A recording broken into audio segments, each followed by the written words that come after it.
Welcome to this explainer on the brand new SMSF property rules. I'm putting on my CPA and technical specialist hat today to walk you through exactly what has just changed in the superannuation legislation. Now, right off the bat, a very quick but absolutely crucial reminder, we are here for education only. This is definitely not financial advice. Everyone's situation is completely different, so please do not take this as a recommendation to go set up an SMSF or make any sudden investment choices, okay? Let's get into it. All right, so here is our quick roadmap for today. We'll cover 1, the big change, 2, the key legislative timeline, 3, are you actually affected, 4, the transition rules, and 5, what you need to do next.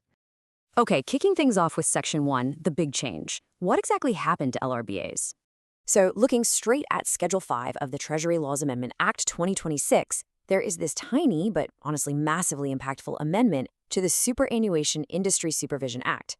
It completely, and I mean completely, shifts what you can actually borrow money for inside your super fund. Basically, it rewrites the rules for Limited Recourse Borrowing Arrangements, or LRBAs.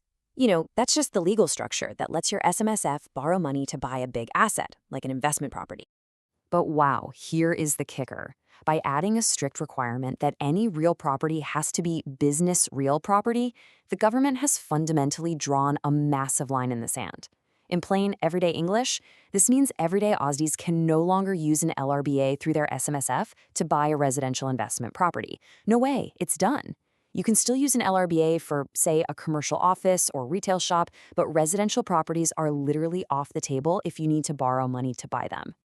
Moving on to Section 2, the key legislative timeline, the ticking clock. Now, the absolute crucial point we need to talk about is the incredibly tight window we're dealing with. We're looking at the gap between the act receiving royal assent, when it gets the big official stamp of approval, and the date the law actually officially commences. So the act got royal assent on the 26th of June, 2026. But importantly, Schedule 5, the part with all these new borrowing rules, doesn't just kick in overnight. The legislation gives us exactly 45 days. That lands us firmly and finally on the 10th of August, 2026. Just 45 days. That leaves a remarkably strict transition period for anyone currently trying to purchase residential property through their SMSF. If you're watching this explainer right now, we are right smack in the middle of that 45-day window. The clock is literally ticking down to August 10. Right, let's jump to Section 3. Are you affected? Sorting out exactly who needs to act. First up, let's just bust a big myth right out of the gate. The rumor going around is that SMSFs can never borrow again, or that your existing loans are suddenly illegal. Honestly, that's just not true. Fact is, if you don't borrow money in your SMSF, like maybe you buy property outright with cash, you are completely unaffected. On top of that, if you already have an existing residential property loan in your SMSF that settled years ago, you're sweet. Your established LRBA is grandfathered in. You can just keep on keeping on. This specific law change won't mess with your current setup at all. However, if you were sitting there planning to set up an SMSF to buy a residential investment property with a loan, say next year, well, I hate to be the bearer of bad news, but that option is completely gone. You simply cannot use LRBAs for residential property once this law kicks in. But what if you are right in the middle of a deal? If you're currently signing contracts, setting up bare trusts, or anxiously waiting for the bank to approve your finance, you are in a super crucial gray area, and you need to pay attention right now. Which brings us to the absolute most common question I'm getting from Aussie families right now. What on earth happens if your finance is approved or your contracts are exchanged, but the property hasn't actually settled yet? Do you have to just walk away and abandon the purchase? Is your super fund going to be breaking the law on August 11? Well, let's look at Section 4 to find out. The transition and grandfathering rules, how the exceptions actually work. So, the good news is the law expressly states there are exceptions. You are fully protected if your borrowing arrangement, or the contract for the property itself, is entered into before the 10th of August 2026, meaning if you formally entered into the contract before commencement, the law protects your transaction. Plus, you're actually allowed to refinance those grandfathered loans later down the track, so you aren't just trapped with your current bank forever just because the government moved the goalposts. And oh man, look at this incredible little detail straight from the explanatory notes in the legislation. It explicitly protects acquisitions entered into before commencement, quoting, even if the settlement for the acquisition of the asset happens after that commencement. I cannot tell you what a massive sigh of relief this exact quote is. It's an absolute lifesaver for anyone stuck in a long property chain, dealing with slow banks, or waiting on an off-the-plan build that's dragging its feet.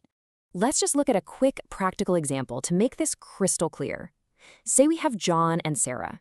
They've got their SMSF established, their Bear Trust is good to go, the loan is approved, and they officially exchange property contracts on August 5th. Because they exchanged those contracts before the August 10th deadline, they formally entered into the arrangement. Bam! They are legally allowed to proceed. Even if the bank takes its sweet time and actual settlement doesn't happen until August 18th, or even September, it's the date of the formal arrangement that saves them, not the final settlement date. Okay, wrapping things up with Section 5. What to do next? Your action checklist.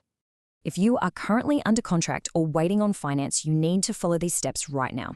Number 1, review your timeline against that August 10th commencement date. Number 2, verify your exact contract exchange dates. Seriously, don't guess. Dig out the paperwork and look. Number 3, do absolutely everything in your power to finalize all pre-commencement arrangements before that deadline.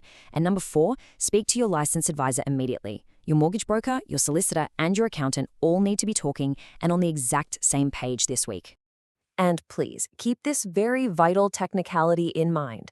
The legislation is totally silent on verbal agreements. You cannot just shake hands on a property deal with a mate on August 9th and assume you're protected. Definitely do not speculate on what counts as an arrangement. You need to ensure everything is formally, properly documented, and legally binding. And as always, get professional, personalized advice from your accountant, solicitor, or licensed financial advisor to ensure your specific paperwork ticks all the legislative boxes. I'm going to leave you with this final thought. Is your SMSF property arrangement fully legally documented right now, before the August 10 deadline? And honestly, with the government slamming the door shut on residential LRBAs today, you kind of have to wonder what other wealth-building strategies inside your super might be on the chopping block tomorrow, right? Take the time to double-check your paperwork today and stay vigilant out there. Thanks so much for joining me on this explainer.